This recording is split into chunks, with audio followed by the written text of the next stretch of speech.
Hey everyone, Regal Reviews here. It is White Rice Wednesday, which means time for my Survivor recap. So a lot of you may have noticed that I didn't post one for episode 2 last week, and that's because I was dealing with some stuff last week and I missed it.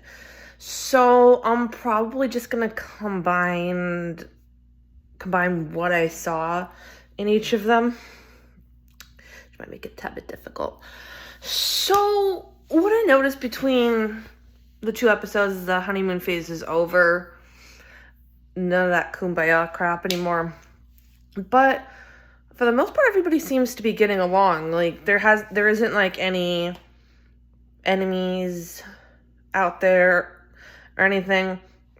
However, there is a power couple out there, and it's Franny and Matt. And I just keep thinking to myself, do these people not watch Survivor?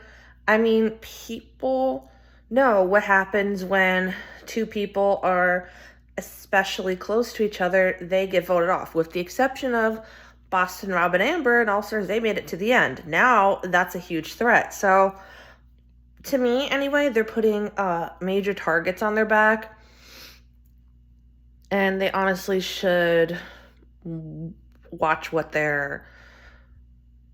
I would just sleep with one eye open. And I think the big theme between both episodes was idols. It's interesting this season because the idol is in plain sight. And the interesting thing about it is it's in a bird cage. Everybody knows it's there. The question is, do you go get the idol that's right in the open and everybody sees, hey, that's empty, clearly somebody has it, or do you leave it sit there and let somebody else get the idol? What's also interesting is that there's kind of like a fake idol in there too. So the idol this season is very powerful because there's the classic community idol, but then there's also a fake one too. So whoever can get their hands on this is gonna have a lot of power in the game. And we saw, at least last week, that both Danny and Carolyn found idols. And Carolyn found it, but she forgot to put it back in the bag. So, I mean, one would think you'd keep the idol for yourself, because nobody at that point knows what's in the bag exactly. It's just all assumptions. So you have to put something in there because somebody's going to know they have it. And as Carolyn put it, she was the only person away from the tribe, so the fingers are going to be pointing at her. So she goes to put it back, and right away, Carson, the fucking genius, notices that it looks like it's been tampered with. So they basically empty their bags and is showing hey, I don't have it, or whatever. Basically showing proof that they don't have it. And was interesting about that is that nobody suspected Carolyn had it. Everyone thought, what the heck's her name? Sammy or Sarah? One of those two. And Jam had it. So I'm like, interesting. And then Danny actually utilized the idol and found the idol and then made a fake idol. And what happens tonight? Matt actually ends up finding the idol. So now he thinks he has an idol, but it's actually a fake one that Danny made on his own. Scratch that. That is actually other Matt that made a fake idol on her own, because the idol from last week is now in the game. So found it. Matt made a fake immunity idol, and Jamie, of all people, found it. So she thinks she has a real idol. And Matt goes in and he thinks he has an idol, but it's actually the fake one, because Danny decides to wrap the other one back up, the fake idol back up in the paper. Says, congratulations, you found an immunity idol. I'm like, this is very smart thinking. But what happens? Matt goes and tells Danny, I have an idol. I'm like, are you fucking kidding me right now? Why do these people insist on telling others that I have an idol, I have an advantage? Like, keep it to yourself, people. And I'm liking a lot of the people this season. It seems like, obviously I mentioned my last video that Carson's one of my favorites. I feel like he's going to be a strategic threat. And he even said himself, and I have to give him major props for this, he really did Survivor prep. We all know he gained 30 pounds to be on Survivor, but what we didn't know is that he was using his 3D printer to recreate puzzles from Survivor. So he was really committed to prepping to be on this game. So, wow. And Carolyn seems to be a fun person. She doesn't seem to be too over the top. Like, some people could be fun, but they come across as annoying. But everyone seems to like Carolyn so far. And one of the challenges that I saw, which I believe was last week's, is one of the classics where it's this kind of snake-looking thing, and they have a ball that they have to balance on this, and they have to move the ball like this. So if you move a certain way, the ball could flip over and go off the other side. Yeah. And that ended up having Purple go to tribal council, and it ended up being Helen that got sent home, which I'm like, she had a pretty quiet edit, I think. So, I mean, and then tonight's challenge, they basically had this box that they had to keep flipping in the water, and then they had to get this key that was on the rings. Like, they had to basically just go like this and hope the ring falls off. And then they had to, which was one of my favorite puzzles, they have to put this puzzle together, but the colors can't repeat on each side. There can't be no repeating colors. And orange ended up winning immunity along with purple, sending green to tribal council for the first time. So the names that are coming up seem to be Claire and Heidi. Heidi, I'm not exactly sure why Heidi, but for Claire, her name's coming up because she's been sitting out in a lot of the challenges. And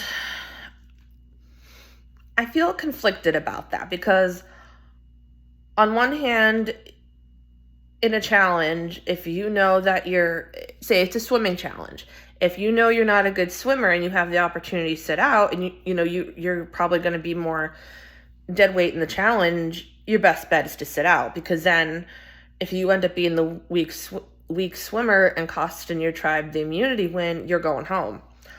On the other hand, if you're constantly sitting out, you're not contributing to the challenge, and you're basically just floating by on Survivor. So that's basically what's going on. And then once they get to tribal council, they're talking about, how great it is to be out there in tribal council. I mean, as a fan, you watched this for many years, but to actually experience it in person is very surreal.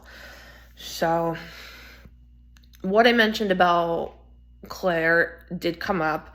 They did bring up how she doesn't participate in the challenges, but she said, well, what's most important, team strength or trust? And I'm like, at this point in the game, what matters is team strength, because if your team doesn't have any strength, your team's not going to win. Your team's going to keep losing.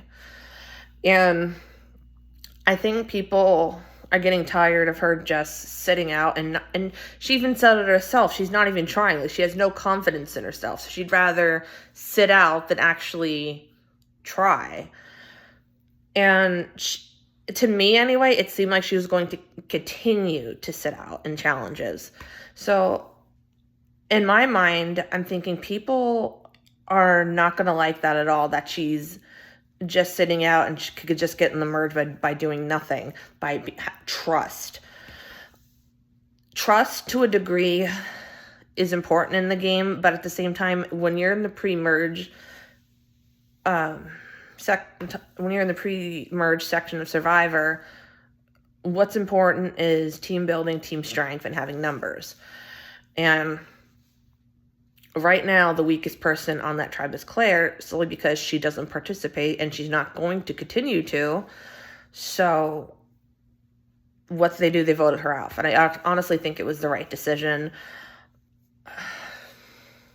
And again, I feel conflicted because on one hand, there's certain reasons why people sit out, and sometimes people should just sit out. But then when you continue to sit out in challenges, you're showing that you're not contributing. So what's your worth on the tribe then? So yeah, I'm having really fun in the season watching Survivor. I can't wait to see what's next. I feel like something big's coming. Oh, and what I didn't say is that Claire did play her shot in the dark, and she obviously is not safe, hence why she got sent home. And I know for a couple seasons now, since the shot in the dark was in play, there's been some confusion as to how exactly it's used. And we saw it used probably the most this season than we have in any other season.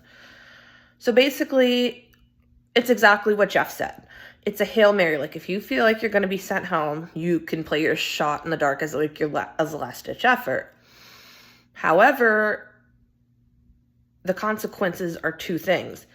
That means if you play your shot in the dark, that means one, you can't vote that tribal council, and that may or may not matter because your vote may not matter anyway.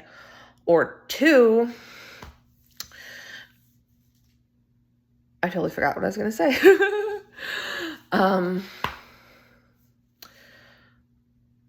Yeah, I totally lost what I was going to say. Oh, yeah. So the other thing is with the shot in the dark, you can only play that once, and that's it. Like, you don't have that the whole time. Because I thought maybe you could continue to play it, and then if there's only, like, 6 people, depending on, like, if you had 3 people on your tribe left, for example, and you had shot in the dark, would you have a better odds of getting the safe when you roll the dice? So now it is confirmed that you only have that once. So if Claire had stayed in the game, she would not be able to use her shot in the dark again. So yeah, I hope you guys are enjoying this season of Survivor. If you guys want to check out Survivor, it is on Wednesdays, 8 p.m. on CBS. And if you don't want to watch on CBS, you could always watch it live on Paramount Plus. Until next time, stay regal.